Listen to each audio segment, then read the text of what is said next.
Hello friends, இந்த வீடியோவில் நம்ம பேங்கிங் கம்பெனியோட கான்செப்டில் அடுத்த இம்பார்ட்டண்ட்டான ஒரு கான்செப்ட் பார்க்குறோம். என்னென்னு பார்த்தீங்கன்னா ரிபேட் ஆன் பில்ஸ் டிஸ்கவுண்டட். இந்த ரிபேட் ஆன் பில்ஸ் டிஸ்கவுண்டட் அப்படிங்கிறது என்ன அப்படின்னு பார்த்தீங்கன்னா, ஒரு பேங்கிங் கம்பெனி ஒரு பில் இஷ்யூ பண்ணியிருக்கு, அதுக்குன்னு ஒரு டியூ டேட் இருக்கும். ஸோ அந்த டியூ டேட் இயர் எண்டை தாண்டி போயிடுச்சு. ஃபார் எக்ஸாம்பிள் நமக்கு பார்க்க போகிற சம்மில் இயர் எண்டு 31 டிசம்பர். ஆனால் நமக்கான பில்லோட டியூ டேட் அந்த 31 டிசம்பரை தாண்டி போயிடுச்சு. அப்படின்னா அந்த பர்டிகுலர் டேஸ்க்கான இன்ட்ரெஸ்ட்னு ஒன்று இருக்கும்ல, அதுக்கு பேர் ரிபேட் அப்படின்னு அர்த்தம். ஏன் அதை ரிபேட் அப்படின்னு சொல்கிறோன்னா, நமக்கு அது ப்ரையர் பீரியட் ஐட்டமை தாண்டிடுச்சு. ப்ரையர் பீரியட்னால் அந்த இயர் எண்டு வரைக்கும், அந்த இயர் எண்டை தாண்டி போயிடுச்சு. ரிட்டையர்மெண்ட் ஆஃப் பில் தாண்டி போயிடுச்சு. அந்த இதில் இருக்கிற இன்ட்ரெஸ்ட்டுக்கு பேர் தான் ரிபேட். இதுக்கான formula amount of bill into rate of discount into unexpired period divided by 12. Okay, இந்த ஃபார்முலா படிக்கோங்க. இதை வச்சு தான் நம்ம கீழே ஒர்க் அவுட் பண்ண போகிறோம். என்ன கொடுத்துருக்காங்கன்னு பாருங்கள். Calculate rebate on bills discounted. Date கொடுத்துருக்காங்க, டேட் ஆஃப் பில் கொடுத்துருக்காங்க, அதுக்கான பில்லோட அமௌண்ட்டு கொடுத்துட்டாங்க. ஸோ இது இருக்குது நம்ம கையில். பீரியட் 5 monthsன்னு சொல்லியிருக்காங்க. ஸோ அன்எக்ஸ்பயர்டு பீரியடையும் கொடுத்துட்டாங்க, ரேட் ஆஃப் டிஸ்கவுண்ட்டும் கொடுத்துட்டாங்க. ஸோ இதை நம்ம இந்த ஃபார்முலாவில் அப்ளை பண்ணோன்னா ரிபேட் கிடச்சிரும். நம்ம ஃபஸ்ட்டு இந்த டேட்லேருந்து இந்த 5 months என்ன அப்படிங்கிறத நம்ம கேல்குலேட் பண்ணுறோம்.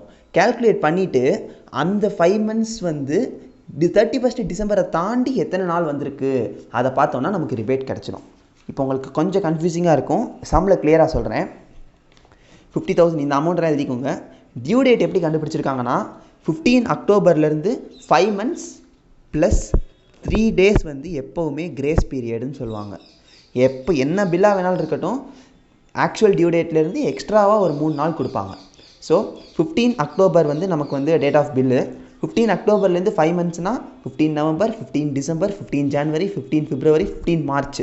15 March actual due date plus 3 days. So 18 March. இப்போது இந்த 18 மார்ச் வரைக்கும் எல்லாருக்கும் கிளியராக புரிஞ்சிருக்கும். டியூ டேட்டை கண்டுபிடிச்சாச்சு. நம்ம அதில் ரிபேட்டுக்கு என்ன கண்டுபிடிக்க போகிறோம்னா, அன்எக்ஸ்பயர்டு பீரியட் அப்படிங்கிறது வேணும்னு பார்த்தோம். அன்எக்ஸ்பயர்டு பீரியட்னா என்னென்னா, இந்த ஆக்சுவல் இயர் எண்டு இருக்கா, இயர் எண்ட்லேருந்து டியூ டேட் வரைக்கும் எத்தனை நாட்கள், அதுதான் அன்எக்ஸ்பயர்டு பீரியட். ஸோ இயர் எண்டுங்கிறது என்ன பார்த்தோம், 31 டிசம்பர். இப்போது ஜான்வரியில் எத்தனை நாள், 31 நாள். பிப்ரவரியில் 28 29 பார்க்குறதுக்கு அது லீப் இயராக இல்லையான்னு பார்க்கணும். நமக்கு 2012 லீப் இயர், அதனால் 29 ப்ளஸ் மார்ச் 18, ஸோ 18, மொத்தமாக சேர்த்தா 78 நாள். டிஸ்கவுண்ட் ரேட்டு நமக்கு கொஸ்டினில் கொடுத்துட்டாங்க. ரிபேட் எப்படி கண்டுபிடிக்கிறோம் அப்படின்னு பார்த்தீங்கன்னா, பில் அமௌண்ட் 50,000 50,000 இன்ட்டு 78 நாள் கண்டுபிடிச்சிருக்கோம், டிவைடட் பை இது லீப் இயர்னால 366, 365 கிடையாது 366 இன்ட்டு 8% போட்டிங்கன்னா இந்த 852.46 கிடச்சிடும். இதுதான் ரிபேட் கண்டுபிடிக்கிறதுக்கான மெத்தட். அதே மாதிரி செகண்ட் பில்லுக்கு பாருங்கள். 10 நவம்பர் இஷ்யூ பண்ணியிருக்கோம், 4 months. ஸோ 10 டிசம்பர், 10 ஜான்வரி, 10 பிப்ரவரி, 10 மார்ச். 10 மார்ச் போக 3 நாள் கிரேஸ் டேஸ். So 13 March.